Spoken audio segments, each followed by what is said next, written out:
Hi, today I'm with me Tecno Spark 10 Pro and I'll show you how to find and manage sound settings on this device.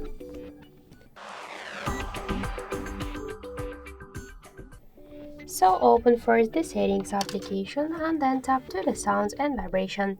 Here you will see the don't disturb mode, the switcher. We could turn it on or turn it off. We could change the media for alarm, we could change the volume for alarms, medias, ringtones and notifications just by swipe to the left or to the right side these white dots. We could change the ringtone for Scene 1, Scene 2 and notification sounds, to switch the sound from smart to music, video, game, to use the equalizer, to activate and turn off the haptic vibration, to increase in incoming ringtone, and in advanced options we could activate and turn off the dial buttons, screen lock and lock sounds, charging sounds and touch sounds.